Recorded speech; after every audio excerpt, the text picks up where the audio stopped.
नमस्कार मित्रांनो, जय शिवराय. तर सर्वांचे पुन्हा एकदा स्वागत करतो आपल्या नवीन एका व्हिडिओमध्ये. तर मित्रांनो, आजचा व्हिडिओ आहे ना, खूप महत्वाचा आहे आणि रिक्षावाल्याने हा व्हिडिओ शेवटपर्यंत बघा. आणि व्हिडिओ आवडला तर एक लाईक नक्की करा आणि चॅनलवरती जर नवीन असाल तर नक्की चॅनलला सबस्क्राईब करा आणि व्हिडिओ शेअर करा. तर मित्रांनो, कालचा एक तुम्हाला किस्सा सांगणार आहे. आपल्यासोबत घडला होता. म्हणजे एका रिक्षावाल्याची आणि आपली थोडी किरकिर झाली होती. म्हणजे तू मम्मी झालं होतं थोडं. म्हणजे असं एकच रिक्षावाला नव्हता, तिथल्या स्टँडच्या रिक्षावाल्याने आपलं थोडं म्हणजे असं झाली होती बाचाबाच. तर झालं होतं असं मित्रांनो, निगडीमध्ये एक स्टँड आहे. म्हणजे आता प्रॉपर निगडीमध्ये कुठे ते मी तुम्हाला सांगणार नाही, कारण मला कोणत्या स्टँडला बदनाम करायचं नाही किंवा कोणत्या रिक्षावाल्याला पण बदनाम करायचं नाही. तर त्या स्टँडच्या थोडंसं पुढे एक लेडीज थांबल्या होत्या आणि त्यांनी मला हात दाखवला. तर मला म्हटलं, दादा मला अशाच्या ठिकाणी जायचं, येणार का? मी ₹50 देते रेग्युलर. तर मी त्यांना म्हणलं, पाठीमागे इथं स्टँड आहे, तर स्टँडवाले जातील ना? तर ते म्हणले, त्यांना विचारलं मी, ते नाही आहेत, ते ₹100 म्हणतात. तर मी म्हणलं, कुठं जायचं मला नेमकं सांगा. तर मी मॅपला टाकून बघितलं, फक्त 2.1 असं त्यांचं डिस्टन्स होतं. मी म्हणलं, बसा चालतंय. तर मी गाडीत जसं बसवले तसं लगेच ते पाठीमागून रिक्षावाले आले, दोघं तिघ जण. आणि मला म्हणले, तुला कळतं का इथं स्टँड आहे? तर मी म्हणलं, हो. मी त्यांना सांगितलं पहिलेच की पाठीमागं स्टँड आहे, तुम्ही स्टँडच्या गाडीमध्ये बसून जाऊ शकता. तर तुम्ही नाही म्हणले ना त्यांना, असं काहीतरी त्या मावशी सांगतायत. तर त्या मॅडम म्हणल्या, नाही तुम्ही ₹100 सांगितले, ₹100 एवढं कसं होतील? म्हणजे त्या रिक्षावाल्यांना त्या मॅडम सांगत होत्या. तर मी म्हणलं, अहो तुम्ही 100 सांगितले म्हणून त्या नाही म्हणतात ना. मग ते रिक्षावाला काय मला म्हणतोय, 100 नाही तर मग किती सांगायचे? येताना रिकामं यावं लागतं, असं तसं. अहो म्हणलं, 2 किलोमीटर तर डिस्टन्स आहे. ₹50 देतायत ना, त्या असेल तसे त्या ओला करून गेल्या तरी ते 50 मध्ये जाऊ शकतात. तर मग ते मला काय रिक्षावाला म्हणतो माहितीये काय, तू काय सीएनजी घरातनं टाकतो का? तुला कसं परवडतंय? अहो म्हणलं, परवडायला काय 2 किलोमीटरला ₹50 देत आहेत. म्हणलं असं 2 किलोमीटरचं असं आपलं किती, जरी आपण ₹70 म्हणलं तरी ₹35 होतात, ते 34-35. त्या ₹50 देतात, ठीक आहे ना.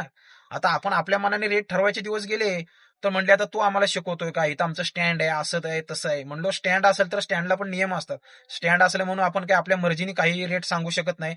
आता त्या मावशी म्हणतात, मीटरनी जरी तरी चला, नाही तर मी ₹50 देते. तर तुम्ही डायरेक्ट 100 म्हणताय, त्याला समोरच्याला तरी परवडलं पाहिजे ना. आपल्या मनाने सांगायचे दिवस गेले आता.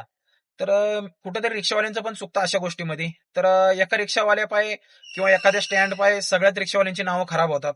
आणि मग लोकांचा बघण्याचा दृष्टिकोन बदलतो. तर तुम्हाला सांगतो मित्रांनो, मी ते ट्रिप घेऊन गेलो आणि मी सहज असा मीटर टाकला होता. त्या रिक्षावाल्यालाच म्हणलं, अरे दादा मीटरने जरी गेलं ना, तेव्हा मी असं म्हणता म्हणता मीटर टाकला. म्हणलं, मीटरने गेलं तरी या 2 किलोमीटरचं 35 ते 40 रुपये होतील, त्याच्यावरती ₹1 पण होणार नाही. तर मी मीटर टाकून गेलो होतो. त्या मावशीला लोकेशनवरती सोडलं आणि मीटरवरती तुम्हाला मीटर दाखवतो. मीटरवरती आपले झाले होते फक्त ₹39. 2.1 काहीतरी डिस्टन्स भरलं. ₹39 झाले होते मीटरवरती. थोडा आपल्याला एक बारकासा सिग्नल लागला होता. तिथं आपण थांबलो थोडंसं. तर ₹39 झाले आणि ₹39 म्हणजे 40 पकडा. त्या मावशीने आपल्याला ₹10 एक्स्ट्रा दिले. स्वतःच्या तोंडाने मावशी बोलल्या, की मी ₹50 देते. मग त्या बुकिंग करून त्या जातात रेग्युलर तिथनं, पण त्यांचं काही ऍक्सेप्ट होत नव्हती बुकिंग. तर त्या म्हणल्या, 47 ते ₹45 होतात, मी तुम्हाला ₹50 देते. तर एवढं जर तर समोरचा माणूस समजून घेतोय, तर आपण अव्वाच्या सव्वा भाडं सांगणं म्हणजे चुकीचं आहे ना. 2 किलोमीटरसाठी समजा तुम्ही ₹100 सांगत असाल, तर समोरच्याला पण परवडलं पाहिजे. कारण लोक आता हुशार झालेली आहेत. लोकांना कळतं आता, की किती पैसे होतात. लोकांच्या हातामध्ये मोबाईल आहेत. जरी म्हातारी माणसं असली ना, तरी त्यांना घरची कोण ना कोणतरी बुकिंग करून देतं आणि आता लोक हुशार झालेली आहेत. आपलं स्टँड असेल, तर आपल्या स्टँडला पण काहीतरी नियम असतात. आपण स्टँड आहे म्हणून आपण आपलं कायच्या काय तोंडाला येईल ते भाडं सांगणं हे चुकीचं आहे. एखाद दिवस असं समजा कोणी चेकिंग वगैरे केली, कोणते अधिकारी आले, काय झाले, तर ते स्टँड बरखास्त होऊन जाईल. तुमचं स्टँड असेल तर तुम्ही स्टँडवरती दिवस दिवस थांबता, तुम्हाला नंबर येईल तेव्हा भाडं भेटतं. असू दे, समोरचा माणूस समजा ₹5-10 एक्स्ट्रा देत असेल, तर तुम्ही पण ऍडजस्ट करून घेतलं पाहिजे. पण तुम्ही आवाच्या सव्वा भाडं सांगणार, हे दिवस गेले आता. त्या मावशीला मी पहिल्यांदाच सांगितलं, मावशी पाठीमागे स्टँड आहे, त्या स्टँडची गाडी घेऊन जावा तुम्ही. तर ते मला काय म्हणतात, तू थांबलासच का इथं? अरे थांबलासच का म्हणजे, आता आपली रिक्षा परमिट रिक्षा आहे, प्रवाशांना सेवा देणे हे आपले कामच आहे. आता तुम्ही जर जात नसाल, तर मग दुसरं कोणतरी गेलंच पाहिजे ना. म्हणजे मी पण नाही जाणार आणि तुम्ही पण नाही जायचं, असं कसं? मग त्या प्रवाशाला तिथं काय लटकवून ठेवायचं का? हे कुठेतरी चुकीचं आहे आणि हे थांबलं पाहिजे. प्रत्येकाने समजून घेतलं पाहिजे. धंदा प्रत्येकाला करायचा असतो. तुम्ही स्टँडला थांबताय, चांगली गोष्ट आहे. तुम्ही दिवस दिवस थांबता, कधी कधी तुमचा नंबर लवकर येत नाही. घ्या ना तुम्ही, एखाद्या कस्टमरला समजावून सांगा. पण एकदमच डबल घेणं हे चुकीचं आहे ना. तुम्हाला येता जाता तिकडनं काहीतरी भेटू शकतं. रात्रीची वेळ असेल तर आपण समजू शकतो, रात्रीच्या वेळी काय भेटू शकत नाही.